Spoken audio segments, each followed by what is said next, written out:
Você já ouviu falar dos monstros da Bíblia? Sim, monstros. Criaturas incríveis e assustadoras que parecem saídas de um filme de fantasia, mas estão nas páginas do livro mais vendido de todos os tempos. A Bíblia já vendeu mais de 5 bilhões de cópias no mundo e, mesmo sendo milenar, ainda guarda muitos mistérios. E se você pensa que é só um livro de regras, prepare-se para se surpreender. Vamos explorar criaturas gigantes, animais místicos e monstros que desafiam qualquer lógica. Então já deixa o like, se inscreve no canal e vem comigo nessa viagem. E se você gosta de histórias sobrenaturais, mitologia ou curiosidades religiosas, este vídeo vai te prender do começo ao fim. Prepare-se para encarar o lado mais misterioso das Escrituras. Talvez você nunca mais veja a Bíblia da mesma forma depois disso. Cada criatura citada aqui tem seu lugar nos textos sagrados, e cada uma levanta uma nova pergunta. Estaria a Bíblia revelando verdades ocultas sobre o nosso mundo? A Bíblia é composta por histórias de fé, batalhas e revelações, mas também traz descrições de seres que desafiam nossa compreensão. Algumas são tão ricas em detalhes que parecem fantasia.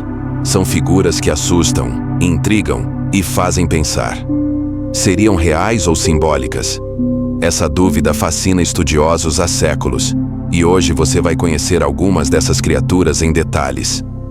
A riqueza dessas descrições nos faz imaginar que, mesmo sendo simbólicas, elas foram inspiradas por algo real. Talvez antigos povos tenham tido contato com criaturas hoje extintas, ou simplesmente deram forma mitológica aos seus maiores medos. A forma como esses seres são inseridos nos textos revela também muito sobre a mentalidade e as crenças da época. Entender esses monstros é também entender um pouco da história da humanidade. E o mais fascinante, mesmo com o avanço da ciência e da arqueologia, muitas dessas criaturas continuam desafiando explicações claras. Isso apenas aumenta o mistério. Começamos com o Behemoth, do livro de Jó. Ele é descrito assim: come capim como boi, que força em seus lombos. Sua cauda balança como um cedro. Muitos acham que é um hipopótamo ou elefante. Outros sugerem um dinossauro do tipo Diplodocus, um símbolo da força bruta da criação. O Behemoth representa a natureza selvagem e poderosa. Alguns acreditam que ele seria uma espécie que existiu antes do dilúvio, preservada nas memórias dos povos antigos. Outros ainda sugerem que ele é puramente alegórico, criado para simbolizar um desafio que o homem não pode dominar.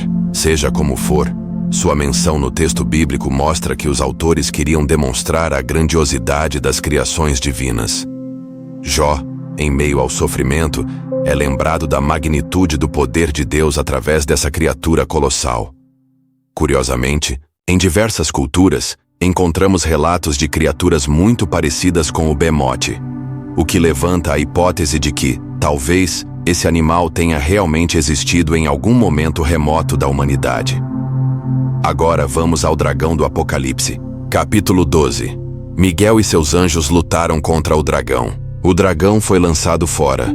Ele é a antiga serpente, chamada Diabo ou Satanás. Com 7 cabeças e 10 chifres, esse dragão é aterrorizante. Uma imagem forte que simboliza o mal. Mesmo sendo simbólico, é impossível ignorar seu impacto visual. O dragão não é só uma ameaça espiritual. Ele também age no mundo físico, através dos reinos e líderes que se opõem à justiça. Essa batalha entre Miguel e o dragão é uma das cenas mais poderosas do Apocalipse e representa o confronto definitivo entre o bem e o mal. Muitos estudiosos comparam o dragão bíblico aos grandes mitos de serpentes presentes em outras culturas, como o Leviatã judaico ou o Tiamat babilônico. O simbolismo é universal, o caos enfrentado pela ordem divina. Interessante notar que na tradição cristã primitiva, o dragão era constantemente usado em pinturas e vitrais como representação do mal que devia ser vencido pelo herói celestial, geralmente o arcanjo Miguel. Outra criatura, a besta do mar. Surge do mar com 7 cabeças e 10 chifres. Era semelhante a um leopardo, pés de urso, boca de leão. Recebe poder do dragão. Representa o mal que governará no fim dos tempos. Junto dela, a segunda besta surge da terra, com 2 chifres e voz de dragão. Engana a humanidade com falsos milagres. Juntas, simbolizam idolatria e engano espiritual. Essas bestas, em muitas interpretações, representam sistemas de governo e instituições corruptas, que afastam as pessoas de Deus. São forças ativas na história, manipulando massas, provocando guerras e dominando pela mentira. A segunda besta, em especial, é vista como um falso profeta, alguém que se disfarça de justo, mas atua a serviço do mal. Sua maior arma é o engano. E é aí que mora o perigo. Elas não são apenas monstros, mas figuras que se disfarçam entre os humanos. Muitos apontam que a simbologia desses monstros foi usada também como uma crítica política e religiosa, velada durante o período de perseguição aos primeiros cristãos. Os gafanhotos do abismo são talvez os mais bizarros. Tinham rostos humanos, cabelos de mulher, dentes de leão, couraças de ferro, asas ruidosas.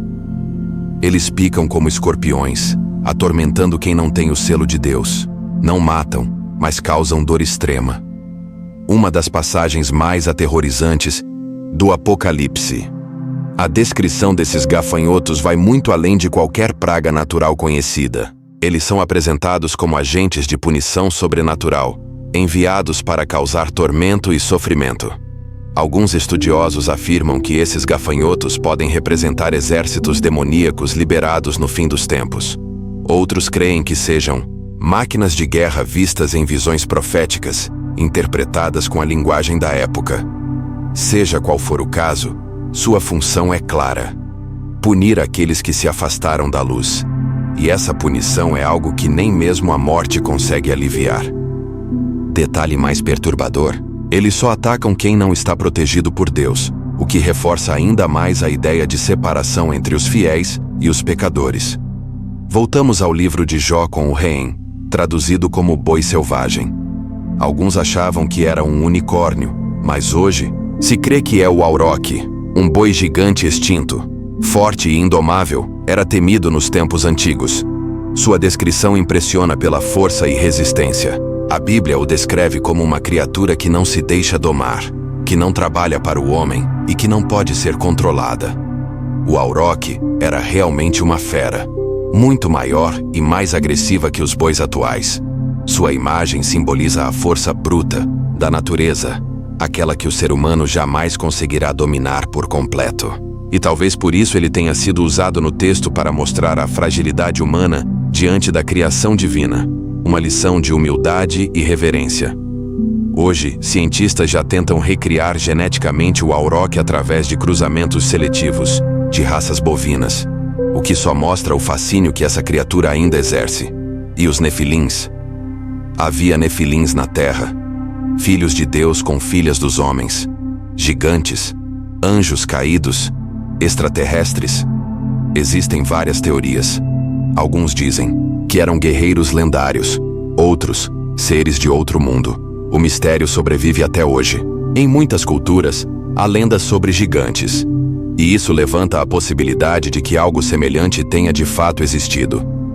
Alguns estudiosos associam os Nefilins aos Anunnakis da mitologia suméria. Outros acreditam que a expressão filhos de Deus refere-se a anjos que se rebelaram e se relacionaram com mulheres humanas. Essa união proibida teria gerado seres híbridos, mais fortes, mais inteligentes e potencialmente perigosos. Seja qual for a interpretação, os Nefilins continuam sendo um dos maiores enigmas da Bíblia. Eles aparecem em outros textos como figuras gigantescas, às vezes até heróicas, mas sempre envoltas em mistério e controvérsia. Por fim, o Leviatã, descrito como criatura marinha que cospe fogo, faz as profundezas ferverem. Suas escamas são escudos, cospe fogo e solta fumaça. Alguns dizem que é um crocodilo, mas a descrição vai além. Talvez um dinossauro marinho como o Mosasauro. O Leviatã simboliza o caos indomável. Ele é mencionado não apenas em Jó, mas também nos Salmos e em Isaías, sempre como um monstro do mar, inimigo de Deus. Sua derrota simboliza a vitória divina sobre as forças do caos. Em algumas tradições judaicas, o Leviatã será destruído no fim dos tempos, e sua carne servirá de alimento aos justos. Essa imagem reforça a ideia de redenção e justiça final.